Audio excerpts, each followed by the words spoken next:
Maharashtra TV news, आवाज सर्वसामान्यांचा। Breaking news. Jalgaon जिल्हा truck owners and transport agent association यांच्यातर्फे प्रादेशिक परिवहन कार्यालय जळगाव येथे राजेंद्र वर्मा प्रादेशिक परिवहन अधिकारी जळगाव यांना कमर्शियल वाहनांना फिटनेस सर्टिफिकेट मिळण्याबाबत निवेदन देण्यात आले।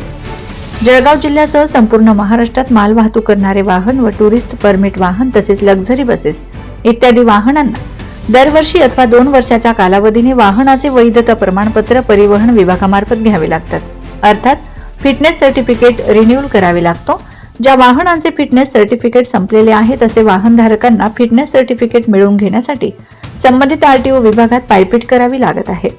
याच्यात झाले असे की केंद्र शासनाने अचानकपणे फिटनेस सर्टिफिकेट प्रणाली साईट बंद केली असून त्याचा फटका सर्वसाधारण वाहनधारकांना बसत आहे। यात प्रामुख्याने जळगाव जिल्ह्यासह संपूर्ण महाराष्ट्रात व इतर राज्यात देखील अशाच प्रकारे साईट बंद आहे। मिळालेल्या माहितीनुसार जिल्ह्यात वाहनाच्या फिटनेस तपासणीसाठी ऑटोमेटेड फिटनेस टेस्टिंग सेंटर अद्याप कार्यान्वित नसल्याने वाहनधारकांना फिटनेस सर्टिफिकेट मिळविण्यासाठी इतर जिल्ह्यात जावं लागत आहे। तसेच शेजारील नाशिक, छत्रपती संभाजीनगर, बुलढाणा, नंदुरबार व असे इतर जिल्ह्यात फिटनेस सर्टिफिकेट मिळत असून जळगाव जिल्ह्यात फिटनेस सर्टिफिकेट कधी मिळणार याची विचारणा केली असता संबंधित अधिकारी यांच्याकडे देखील याचे उत्तर नव्हते। म्हणून अजून किती दिवस वाहनधारकांना त्रास होईल याची खात्री झाली नसून सरकारने कुठलेही निर्णय घेताना वाहनधारक व इतर संघटना असतील किंवा कुठल्याही संस्था असतील यांना विचारात घेऊन निर्णय घ्यायला पाहिजे, अशी मागणी जळगाव येथे संघटनेचे अध्यक्ष जसपाल सिंग बग्गा यांनी केली आहे। तर निवेदन देत्यावेळी जळगाव जिल्हा motor owners and transport agent असोसिएशनचे जिल्हाध्यक्ष जसपाल सिंग बग्गा, उपाध्यक्ष दिलीप टेहलणी, अशोक वाघ सेक्रेटरी, अरुण दलालसह सेक्रेटरी राजेंद्र करे, खजिनदार राजेंद्र अबुटी आदी उपस्थित होते। यात प्रामुख्याने मागणी करण्यात आली की लवकरात लवकर फिटनेस सर्टिफिकेट प्रणाली सुरू करण्यात यावी, अन्यथा तीव्र स्वरूपात आंदोलन छेडण्यात येईल व संबंधित वाहने आरटीओ ऑफिस आवारात उभी करण्यात येतील, अशी मागणी जळगाव जिल्हा truck owners and transport agent association तर्फे करण्यात आली आहे। वंदे महाराष्ट्र टीव्ही मीडिया प्रतिनिधी अकबर पटेल, जळगाव। ते मी सरकारमुळे बंद आहे, आमच्यामुळे बंद नाही। सरकार चार्ज घ्यायला नको। त्याबद्दल मी आपलं निवेदन पाठवतो आणि त्याबद्दल काय रेकमेंड करून पाठवतो। गव्हर्नमेंटने अचानक निर्णय घेऊन घेतला किंवा फिटनेस टेस्टिंग सर्टिफिकेट जे काही आपली प्रोसेस आहे ती थांबवण्यात आली पूर्ण राज्यभरात म्हणा किंवा भारतात। आता जेव्हा पुन्हा म्हणजे स्टार्ट होणार तेव्हा याचं जे नुकसान झालं याच्यावर काही विचार करणार का? कोणतं नुकसान झालं त्याच्यामध्ये? गाड्या उभ्या आहेत, त्याचं तो नुकसान होत आहे। आज आमचं सर्व खर्च चालू आहे पण गाडी चालतो नाही। फारसे लोक असे आहे की ते त्या गाडीवर त्यांचं घर चालतं, असं लोकांचं त्याचा विचार करतात।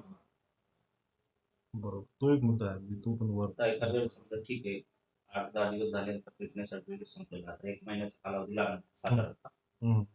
1 महिना अगर यांची गाडी म्हणजे जे काही असेल ट्रक असो किंवा लहान कुठली कमर्शियल व्हेकल असो तर थांबून असणार किंवा यांनी आता गव्हर्नमेंटने अचानक पण केल्यामुळे त्यांनाही कल्पना नाही किंवा आपल्या अधिकाऱ्यांना पण कल्पना नव्हती, ते आपण समजू शकतो।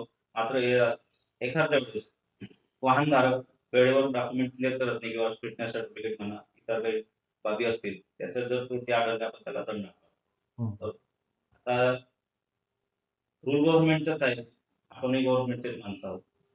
जेवढे कर्मचारी वायू पथक वगैरे जे काही फिरतात हे थोडेफार गलती असते वाहनाची किंवा एखादा पीयूसी समजा काही डॉक्युमेंट कमी असते त्याला दंड आकारतात।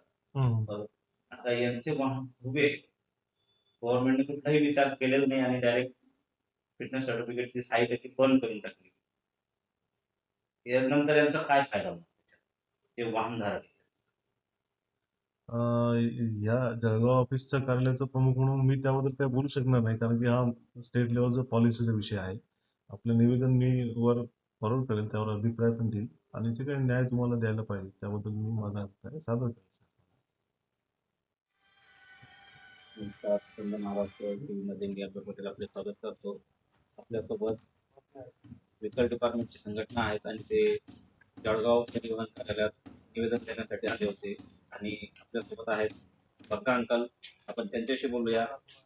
अंकल, आता गव्हर्नमेंटने साईट बंद केलेली आहे फिटनेस सर्टिफिकेटची, दिवसापासून वाहन तुमचे उभे आहेत, बरोबर, आणि तुम्ही आज निवेदन द्यायला आले होते वर्मा साहेबांना। हो, त्याच्यात त्यांनी काय तुम्हाला उत्तर दिलं, काय प्रतिसाद दिला का? त्यांनी प्रतिसाद काही दिला नाही, त्यांच्या हातामध्येच नाही काही. त्यांनी सांगितलं की मी हे जे आपलं निवेदन आहे तो निवेदन मी वरती पाठवतो आणि याशिवाय मी पलीकडे काहीच करू शकत नाही. तुमची संघटना कोणती? आमची संघटना जळगाव जिल्हा motor honours and transport agent association.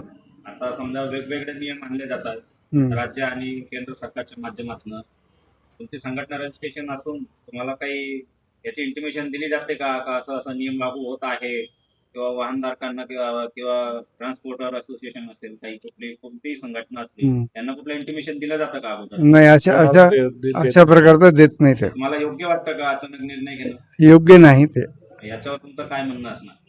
आमचं म्हणणं असं की सरकारने आम्हाला विश्वासात घेऊन कामं केली पाहिजे. आणि जो नियम जुना होता तोच नियम त्यांनी कंटिन्युएशन मध्ये ठेवायला पाहिजे. जोपर्यंत त्यांची मॅन्युअल म्हणजे त्यांची जी यंत्रणा आहे ती पूर्ववत होत नाही तोपर्यंत जुन्या पद्धतीने त्यांनी ते काम करून आमची फिटनेस सर्टिफिकेट द्यावी व्यवस्था करावी त्यांनी. काका, तुमचं नाव काय? सीताराम पुरोहित. बरं, तुम्ही काय करतात? मी ट्रान्सपोर्टर आहे. बरं. वंदे महाराष्ट्र टीव्ही न्यूज, आवाज सर्वसामान्यांचा. अशाच नवनवीन बातम्या पाहण्यासाठी आमच्या चॅनलला सबस्क्राईब करा, बेल आयकॉनला क्लिक करा.